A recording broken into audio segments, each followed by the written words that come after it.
আল্লাহর নবী বলেন এই গুনাহগার নাফরমানের সামনে আজরাইল এমন বিকট আকৃতি ধারণ করবে, মাথা আসমানে, পা জমিনে, এক হাত মাশরিক আর এক হাত মাগরিবে, চোখগুলো নীল নদের মতো বড় বড়, দেখিয়া ওর কলিজা উল্টায় যাবে, পাগলের মতো হয়ে যাবে। ও মা বলিয়াও ডাকতে পারবে না, আব্বু বলে ডাকতে পারবে না। আজরাইল আইসা রুহুটা যখন ধরার জন্য শরীরের উপরে কদম রাখবে, রুহুটা শরীরের জোড়ায় জোড়ায় জোড়ায় জোড়ায় পালাইতে থাকবে, বের হইতে চাইবে না। চরমনের জমিনে ঘুমান্ত সৈয়দ ইসহাক রহমাতুল্লাহ আলাইহি বলতেন, লাঠির আগায় আলকাতরা মাখিয়া তুলার মধ্যে বাড়ি দিলে তুলাগুলো যেমন লাঠির মধ্যে চলে আসে, ওরে গুনাহগার জাহান্নামের আসামির যুবক,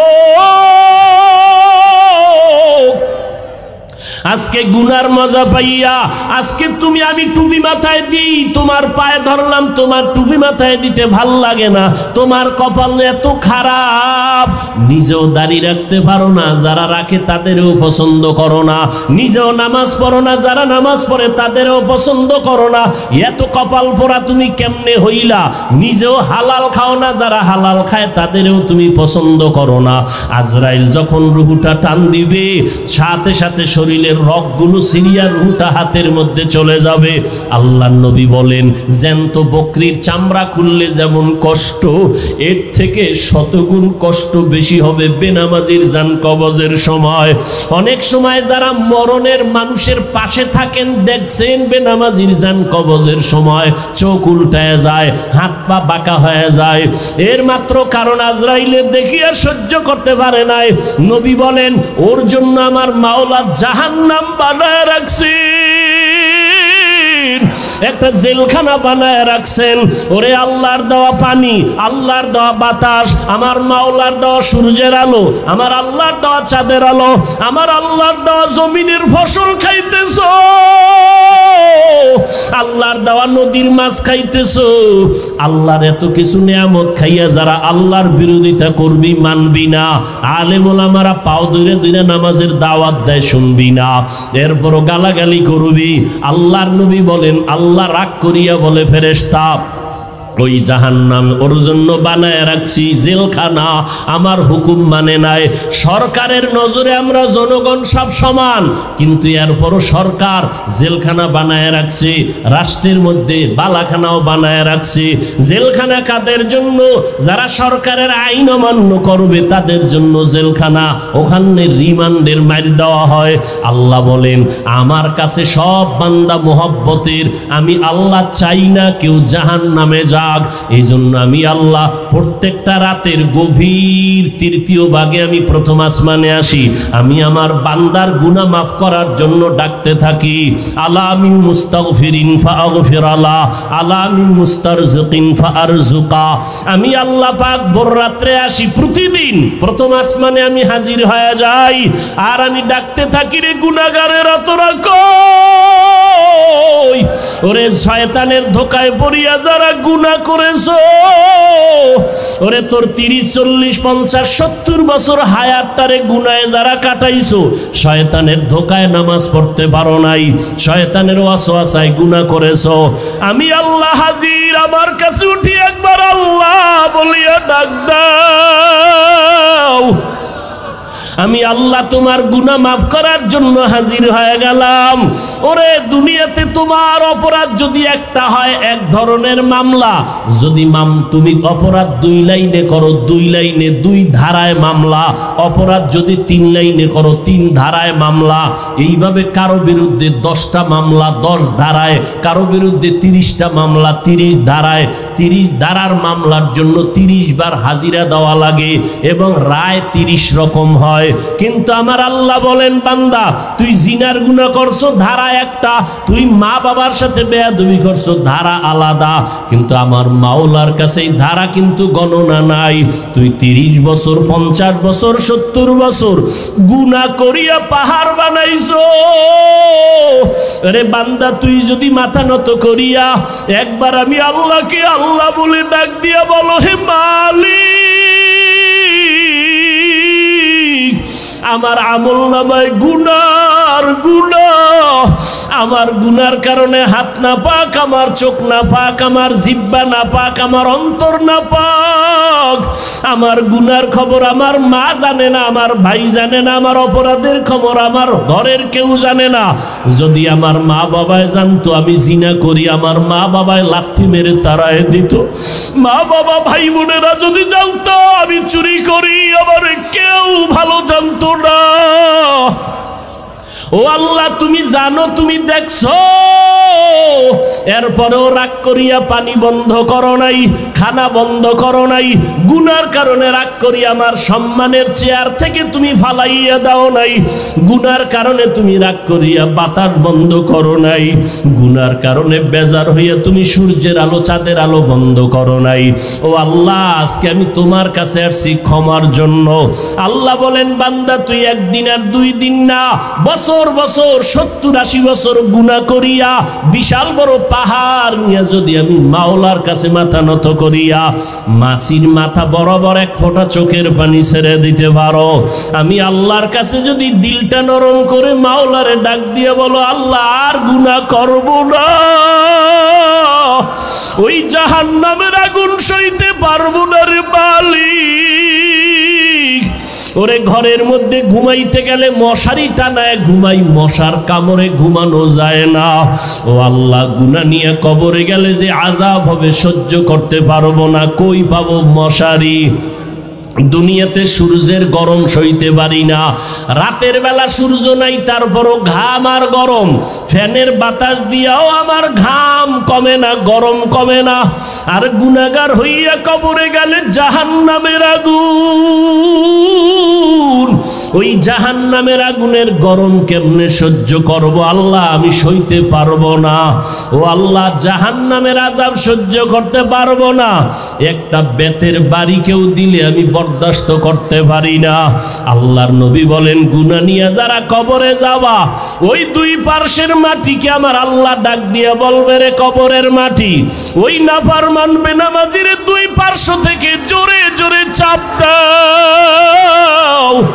এত জোরে 2 পার্শ্বের মাটি চাপ দিবে, পাজরের হাড়গুলো চুরমার হয়ে যাবে। একটা না, 2টা না, 70 থেকে 99টা সাপের কামড়।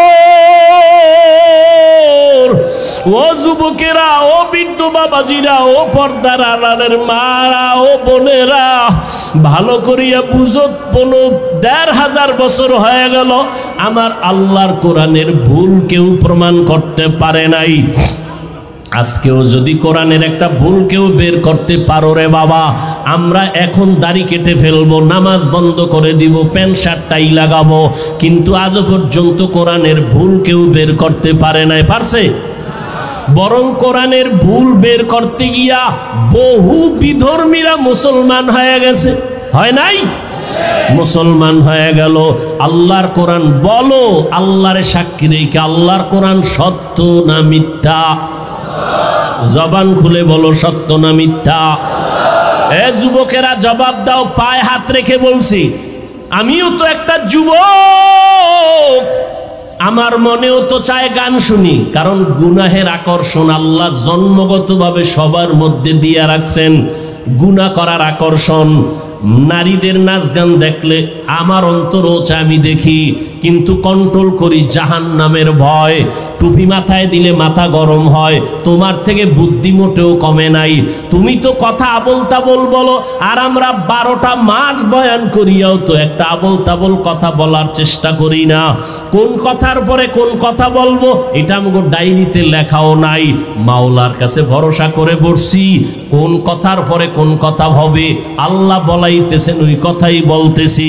এরে যুবক, আল্লাহর গোলামেরা, ভালো করিয়া বুঝো, তোমাদের থেকে আমাদের মাথা নষ্ট হয় নাই, মনে করিও না গো সম্মান কম।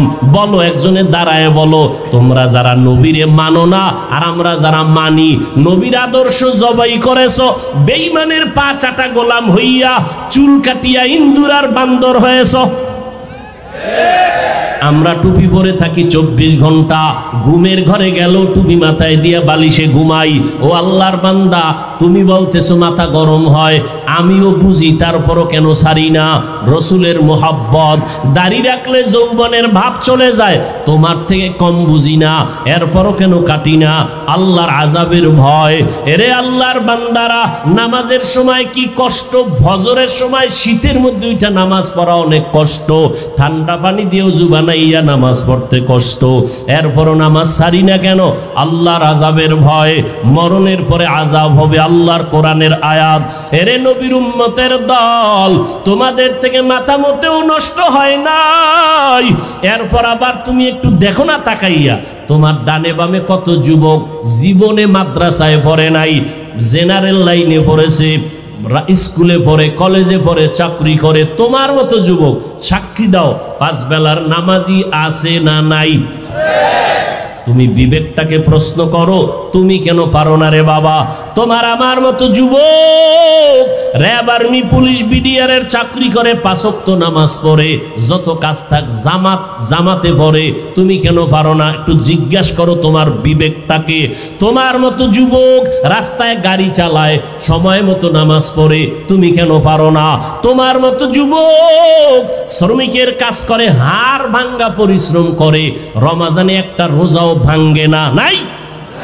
তুমি কেন রোজা রাখতে পারো না? তারাবি পড়তে পারো না? নামাজ পড়তে পারো না? আসলে কি বলো, এবার কি দলিল দিবা? এতদিন তো হুজুরদের একটু চাইপা রাখছো, হুজুর পারা যায় না, এখন আমাকে জবাব দাও। তোমার মতো যুবক একই স্কুলে পড়ো, ও নামাজ পড়ে, তুমি পড়ো না। তুমি একই ডিপার্টমেন্টে চাকরি করো, 10 জন নামাজ পড়ে, তুমি পড়ো না। এখন কি জবাব দিবা বলো? এখন জবাব একটাই, তোমার কপাল পুড়ে গেছে, তোমার উপরে আমার আল্লাহ বেজার, তোমার উপরে মা বাবার অভিশাপ, মা বাবা বরদোয়া দিয়ে দিছে, তোমার কপাল পুড়ে গেছে। মোনাজাত তো সবাই দেই, অনেকের চোখে পানি, আবার অনেকের চোখে পানি নাই, কান্না নাই, আর একজন কানতে কানতে বেহুশায় যায়, কারণ ওর উপরে মাওলার রহমতের নজর লাগছে, আল্লাহ ওয়ালাদের দোয়া লাগছে, মা বাবার দোয়া লাগছে, চোখের পানি এমনিই বের হয় না। তোমার এই মিরপুর থানায় আসামি ধইরা পুলিশে কি মারা মারে, এরপরও চোখে পানি আসে না, নাই? অথচ ওয়াজের প্যান্ডেলে আল্লাহওয়ালারা ওলামায়ে কেরাম বয়ান করে, 50 হাত 200 হাত দূরে বসে যুবক চিৎকার দিয়া কান্না করে, একজনারে বেত দিয়ে মারলেও কান্দে না, আর একজনে বয়ান শুনে শুনে কান্না করে। একটু চিন্তা করো, ওরে মারলো কে? এরে যুবক, আমাকে একটু বিবেক দিয়া জবাব দাও, বিবেকের সাথে বেঈমানি করিস না রে যুবক। একই চুলায় রান্না হয় ভাত আর তরকারি, রান্না করার রাঁধুনি আমার মা। খেয়াল করো, একই তরকারি, একই মশলা, একই চুলা, একই আগুন, আর রান্নার পরে আব্বা খায়, আম্মা খায়, আমিও খাই, বোনেরাও খায় একই, কিন্তু দিন দিন আব্বা আম্মা হয় দুর্বল, আমরা হই শক্তিশালী সবল। এই বুদ্ধিজীবীরা জবাব দাও, আমাকে তো বুদ্ধি নেই, তোমার অনেক বুদ্ধি, জবাব দাও কারণ কি? আল্লাহর কুদরত বলবা না, কারণ তুমি আল্লাহকে মানো না, তুমি আল্লাহর কুদরত বলবা কেন? আমরা বলবো আল্লাহর কুদরত। একই খানা, একই চুলায় রান্না, আব্বা আম্মা একই খানা খায়, আমরাও একই খানা খাই, তাদের রোগ বাড়ে, আমরা শক্তিশালী হই, তারা দুর্বল হয়, কারণ কি? এত যুক্তি, এত বুদ্ধি, দাও জবাব দাও। এরে আল্লাহর বান্দা, তোমার থেকে 1000 কোটি গুণ বুদ্ধিমান ছিল আবু জাহাল, যার নাম ছিল আবুল হেকাম, বুদ্ধিমানের বাবা। কিন্তু বুদ্ধি হইলে কি হবে? পৃথিবীর শ্রেষ্ঠ মানুষটাকে মানুষ বলে চিনতে পারে নাই। রহমতের নবী এত দাওয়াত দিলেন, কালেমা পড়ে নাই। এরে যুবক, একটু চিন্তা করো, বালিশে মাথা লাগাও, যার মনের মনে প্রশ্ন করো, আমার মতো যুবক যদি স্কুলে পড়ে নামাজ পড়ে, আমি কেন পারি না? আমার মতো যুবক যদি চাকরি করে নামাজ পড়ে, আমি কেন পারি না? আমার কপাল কেন খারাপ? এইভাবে যখন চিন্তা করতে থাকবা, একদিন দেখবা হেদায়েতের দরজা খুলে যাবে। আর মা বাবার কাছে মাঝে মাঝে দোয়া চাইও, মা বাবায় দোয়া করলে আরশে আজিমে পৌঁছতে কোনো পর্দা থাকে না।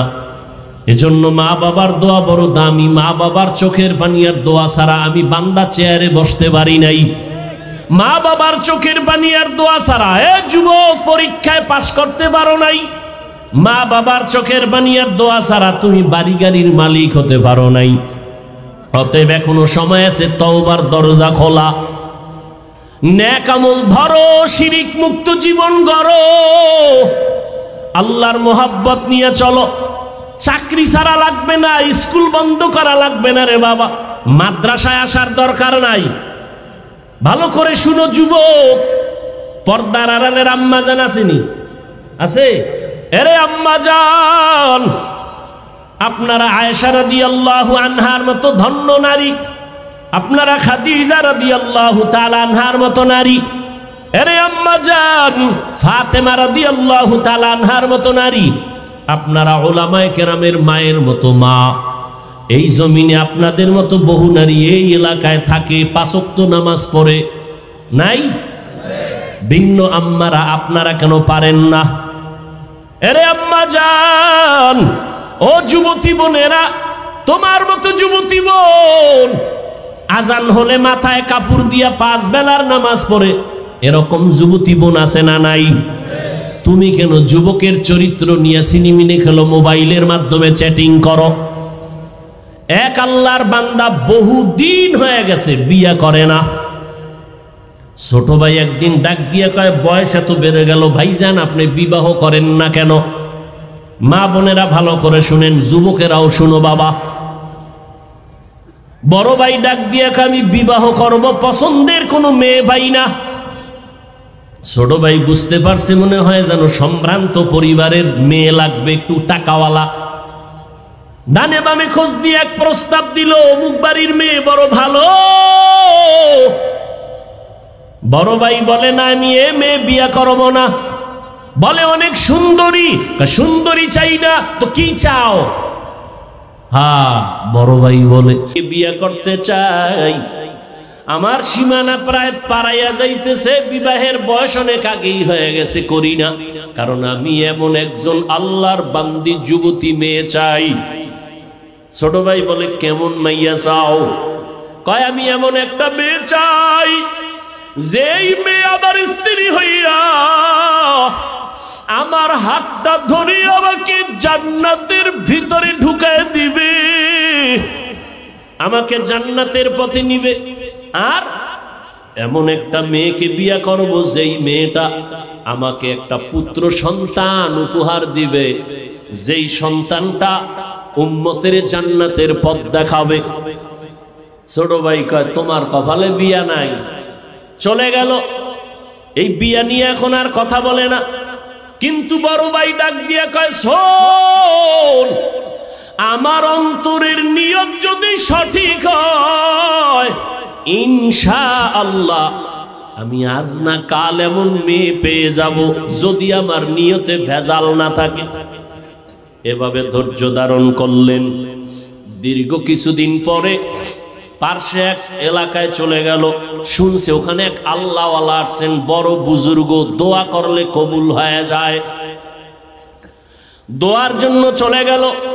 গিয়া দেখে হুজুর মসজিদে ওজিফা পালন করে, আমলে আছেন। সালাম, হুজুর আমি অমুক এলাকার এক বান্দা যুবক, আসছি আপনার দোয়া নেওয়ার জন্য। বিবাহ করেছো নাকি? বলে না, করি নাই, দোয়া করবেন। হুজুরের সাথে কথা বলতেছে, ঠিক এমন টাইমে পর্দার আড়াল থেকে মসজিদের জানালা দিয়া একটা যুবতী মেয়ে সালাম দিল, আসসালামু আলাইকুম। হুজুর বলে, কে? বলে, আমি এই এলাকার এক যুবতী মেয়ে। কি চাও? হুজুর একটু দোয়ার জন্য আসছি, আমার আব্বাজান বড় অসুস্থ। তাই নাকি? বলে হ্যাঁ। হুজুর ওখানে প্রায় সময় আসেন, মানুষকে দাওয়াত দেন, মসজিদে আমল করেন, মোটামুটি পরিচিত। এইবার মেয়ে কয়, হুজুর দোয়া করবেন, আল্লাহ পাক রব্বুল আলামিন আমার জন্য যেন ভালো একটা পাত্রের আয়োজন করেন। কয়, তুমি কেমন পাত্র চাও? কয়, হুজুর আমার বিবাহের জন্য আমি এমন একটা পুরুষ যুবক চাই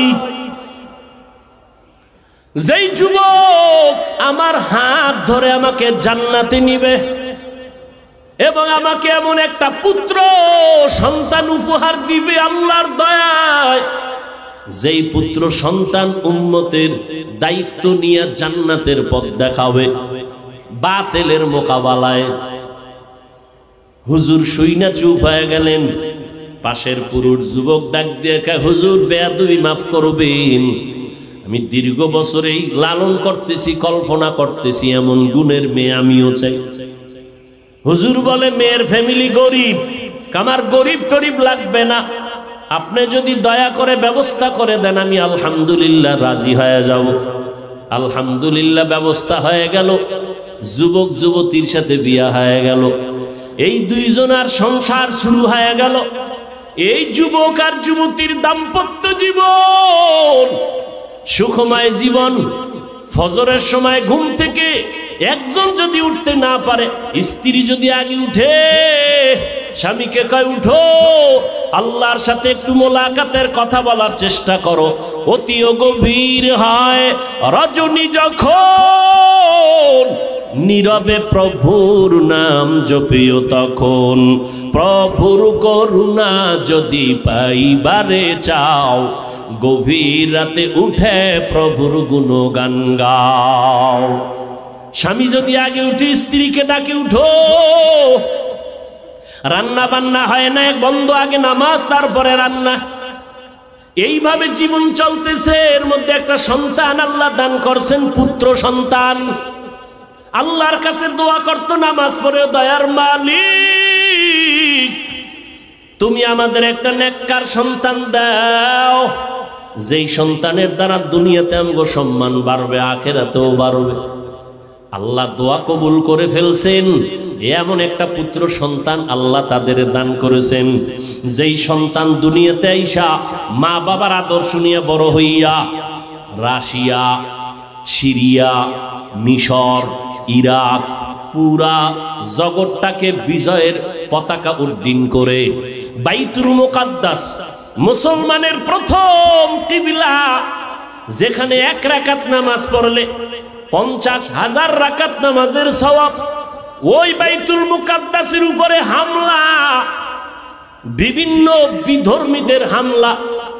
এই সন্তান গিয়া ইতিহাসের পৃষ্ঠা খুলো, বাইতুল মুকাদ্দাসকে হাতের মধ্যে নিয়ে বিজয়ের পতাকা উড়াইয়া দিলেন। ইতিহাসবিদরা বলেন, এর মতো বীর যোদ্ধার ইতিহাস এত স্মরণীয় যে কিয়ামতের আগে এরকম বীর আসবে কিনা জানা নাই। ওই সন্তানের নাম সুলতান সালাউদ্দিন আইয়ুবী। গুগলে সার্চ দাও, সালাউদ্দিন আইয়ুবীর ইতিহাস পড়ো, দেখো কে সে সালাউদ্দিন আইয়ুবী। রাষ্ট্র পরিচালনা করেছে, ওই সিরিয়া মিশর বিজয়ের পতাকা উড্ডীন করেছে, বাইতুল মুকাদ্দাসকে হাতের মুষ্টির মধ্যে নিয়ে গেল, বেঈমানদের দখল থেকে, অত্যাচার থেকে মুসলমানকে পরিত্রাণের জায়গায় নিয়ে আসলো। এরে যুবক আল্লাহর গোলাম, মনটা কি স্থির করা যায় না? অন্য মেয়ের চরিত্র যদি তুমি নষ্ট করো, তোমার বোনের চরিত্র তো আর একজন নষ্ট করতে পারে, তুমি এটা চিন্তা করো। এরে যুবতী বোনেরা, কত যুবকের চরিত্র নষ্ট করতেছো। তোমার ভাইয়ের চরিত্র যদি কেউ নষ্ট করে, তুমি কেমন মনে করবা? এইভাবে যদি একটু চিন্তা করো, তাহলেই তোমার অন্তরটা ঠিক হয়ে যাবে। আল্লাহ তো দরজা দিয়ে ডাকতেছেন। এজন্য ওলামায়ে কেরামের মজলিসে বসো। এই যে আপনারা বসছেন বয়ানে, আল্লাহকে সাক্ষী রেখে বলেন, জীবনে ওয়াজে বসেন নাই, আজকে 2 ঘন্টা বয়ানে বসার পরে আল্লাহকে সাক্ষী রেখে বলেন, অন্তরের মধ্যে কি একটু ধাক্কা লাগছে? এই যুবকেরা বলো, লাগছে? 2 ঘন্টা বয়ানে যদি ওলামাদের সামনে বসে যদি অন্তরে ধাক্কা লাগে, আল্লাহর কসম, যারা ওলামাদের পিছনে দিন দিন বছর বছর সময় দিবে, ইনশাআল্লাহ ওই লোকটা জান্নাতি হয়ে কবরে যাবে। কারণ ওর মধ্যে ধাক্কা লাগতে লাগতে লাগতে লাগতে এত মজবুত হয়ে যাবে, না খাইয়ে থাকবে, হারাম খাবে না, নামাজ ছাড়বে না, মরিয়া গেল জবানে কালেমা জারি হয়ে যাবে। এরে যুবক আল্লাহর গোলাম, এখনো সময় আছে, তওবা করো, মা বাবার দোয়া নিয়ে চলো, আর আল্লাহর কাছে মনে মনে ডাকো। জোরে ডাকার দরকার নাই, তোমার অন্তর থেকে তুমি বলতে থাকো, আল্লাহ আজকে মিরপুরের জমিনে আসছি, ও আল্লাহ অনেকে গ্রামে মা বাবার রাইখা এই শহরে থাকো রে বাবা, গ্রামের মা বাবায় কষ্ট করে তোমার খবর নাই, অনেকে বড় লোক আরামের বিছানায় ঘুমাও, সন্তান আর পরিবার নিয়ে কত খানা খাও, মা বাবায় তোমার জন্য আরামে খানা খায় না, ঘুমায় না, এমন একটা রাত্র নাই যে তোমার টেলিফোন না করে, ও বাবা তোর শরীরের অবস্থা কি, কখন খানা খেয়েছো, কখন ঘুমাইছো। ওই মা বাবারে যারা রাইখা ঘুমাও, মা বাবার দোয়া ছাড়া আগাইতে পারবা না রে যুবক, এখনো সময় আছে, তওবা করে নাও। আল্লাহকে বলো, আল্লাহ জীবনে কম অন্যায় করি নাই, শয়তানের ধোকায় পড়ে আজকে থেকে তওবার নিয়ত করলাম, মরিয়া গেলে যাব, নামাজ ছাড়বো না, বেপরদায় চলবো না, মা বাবাকে কষ্ট দিব না, ওলামায়ে কেরামের বিরোধিতা করে গুনাহগার হব না, মোবাইলের মাধ্যমে গুনাহ করব না, লেখনির মাধ্যমে গুনাহ করব না, চোখের চাহনির মাধ্যমে গুনাহ করব না, মা বাবার দোয়া নিয়ে সামনে আগাবো, নবীর তরিকা মতো চলবো। আমার মতো স্কুলে পড়ুয়া যুবক যদি নামাজ পড়ে আমি কেন পারবো না? ও আল্লাহ আপনি তৌফিক দান, আজকে থেকে নামাজ ছাড়বো না। বাসায় গেলে মাকে গিয়া বলবা, মা তুমি আমার মাথায় হাত দিয়া দোয়া করে দাও। আজকে ময়দানে কত আল্লাহর বান্দারা কানলো, আমার চোখে পানি নাই, মা গুনার কারণে বুঝি আল্লাহ বেজার, তুমি দোয়া করিয়া দাও। মা যদি দোয়া করিয়া দেয় তাহলে তোমার কপাল খুলিয়া যাবে। তুমি ডাক্তার হও বাধা নাই, ইঞ্জিনিয়ারিং পড়ো বাধা নাই, প্রফেসর হও বাধা নাই, সাংবাদিক হও বাধা নাই, তবে অনুরোধ আদর্শ নিয়ে চলো, মদিনার আদর্শ। সময় মতো নামাজটা পড়ে নিবারে বাবা। মুরব্বীদের সামনে কোনো ভালো খারাপ আচরণ করবা না, ওলামায়ে কেরামের বিরোধিতা করে গুনাহগার হবা না, দেশের বিরুদ্ধে জাতির বিরুদ্ধে কোনো ষড়যন্ত্র করবা না। আল্লাহর আযাবের ভয় নিয়ে তুমি তওবা যদি করতে পারো, এক ফোঁটা চোখের পানি ছাড়তে পারো, আল্লাহ মুহূর্তে তোমার তওবা কবুল করে নেবেন, জীবনের গুনাহগুলো মাফ করে দিবেন।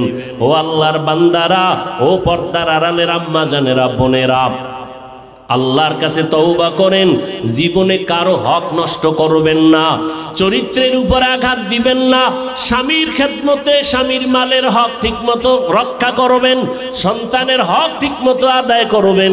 আপনার সন্তান ডাক্তার হবে আলহামদুলিল্লাহ, আপনার সন্তান ইঞ্জিনিয়ার বানাবেন আলহামদুলিল্লাহ, তবে অনুরোধ বেয়াদব বানাবেন না।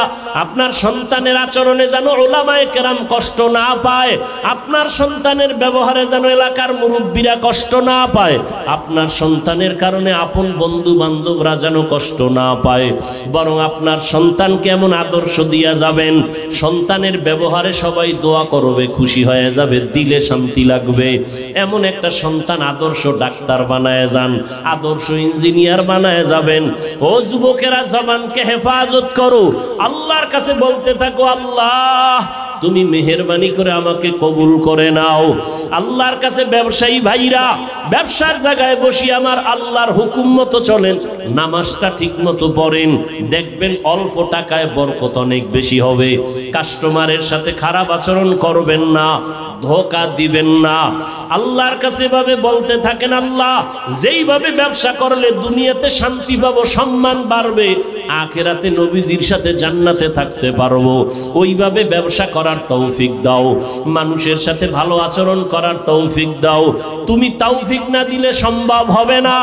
এইভাবে তওবার নিয়ত যদি অন্তরে থাকে, তবে একটা চিরচরিত সত্য কথা, আবু জাহাল নবীজিরে 13টা বছর দেখলো, বয়ান শুনলো, নবীর সব কিছু জানলো, এরপরও কালেমা পড়লো না। অন্যদিকে ওমরের মতো বান্দা নবীর গর্দান কাটতে আসিয়া কালেমার রশি গলায় লাগাইয়া নবীজির জন্য এত পাগল, নবীর কাছে তওবা করিয়া জান্নাতের টিকিট নিয়ে নিল। এই ওমরের এত সম্মান আল্লাহ বাড়ায় দিয়েছেন। ঠিক কিয়ামত পর্যন্ত আবু জাহাল থাকবে না ঠিকই, কিন্তু আবু জাহালের কঠিন অন্তরের মতো কিছু অন্তরওয়ালা মানুষ জমিনে থাকবে। হাজারো বয়ানে তাদের দিলটা নরম হবে না, তওবা নসিব হবে না, বরং বয়ান শুনিয়া বাইরে গিয়া বিরোধিতা করবে। এই সমস্যা, ওই সমস্যা, এই ভুল, সেই ভুল, আসলে নিজের গুনার কথা একবারও চিন্তা করবে না। আর একদল বান্দা থাকবে কিয়ামত পর্যন্ত ওমরের চরিত্রের, এরা গুনাহ নিয়ে প্যান্ডেলে ঢুকবে।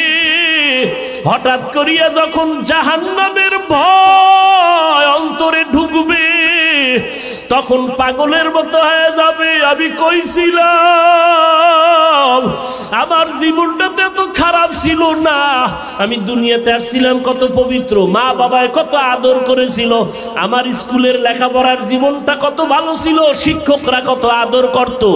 আজকে আমি এত খারাপ, আমার মা বাবা আমার বেশি ভালো জানে না অন্যায় করার কারণে, কারণ আমি মা বাবার সাথে ভালো আচরণ করি না, ভাই বোনের সাথে ভালো আচরণ করি না। আমি এত খারাপ কেন হয়ে গেলাম? ময়দানে আইসা লুটাইয়া কাঁদবে আর বলবে, আল্লাহ আমি আজকে গুনাহ নিয়ে বাসায় যাব না। ও আল্লাহ, মরণের বিছানায় গুনাহগার হইয়া শুইতে চাই না রে মালিক। আজকে আমি একা রুমে থাকতে পারি না, ভয় পাই। আর ওই অন্ধকার কবরে একা কেমনে থাকবো? বালিশ নাই, বিছানা নাই, বাতি নাই, অন্ধকার। দুনিয়াতে আমি অন্ধকারে একা থাকতে পারি না, আমি কেমনে কবরে থাকবো রে আল্লাহ? আমি আর গুনাহ করব না, আর কারো হক নষ্ট করব না। আয় আল্লাহ, হাতের দিয়ে গুনাহ করব না, চোখের গুনাহ করব না, জবানের গুনাহ করব না। ও আল্লাহ, তুমি মাফ করিয়া দাও। এইভাবে ওমরের চরিত্রওয়ালা মানুষগুলো পাগলের মতো কান্না শুরু করবে। নবী বলেন, কান্না যদি না আসে কান্নার বাহানা করো, আর ডানে বামে যদি কান্নাওয়ালা কাউকে পাও, হাত বাড়াইয়া দোয়া চাও। ও কান্নাওয়ালা ভাই, আমার জন্য দোয়া করো, আল্লাহ যেন আমাকে মাফ করিয়া দেয়। হেদায়েতের মালিক আমার আল্লাহ। কোনো পীরের হাতে হেদায়েতের চাবি নাই, কোনো বক্তার হাতে হেদায়েতের চাবি নাই। আল্লাহ যার সিনাটা খুলে দিবেন সে হেদায়েত নিয়েই চলবে। মরিয়া গেলে দাড়ি কাটবে না, বেপরদায় চলবে না, মা বাবার সাথে বেয়াদবি করবে না, ওলামাদের সাথে বেয়াদবি করবে না, দেশ ও জাতির বিরুদ্ধে ষড়যন্ত্র করবে না। ও আল্লাহর বান্দারা, মুনাফিকি যদি না থাকে, খাঁটি মনে তওবার নিয়ত যদি থাকে, খাঁটি তওবার নিয়ত যাদের আছে তাদেরকেই বলবে, একটু দুটো হাত আমার আল্লাহকে দেখাইয়া দাও। আয় আল্লাহ, আমাদের তওবা কবুল করে নেন, আমাদের হাতগুলো কবুল করে নেন।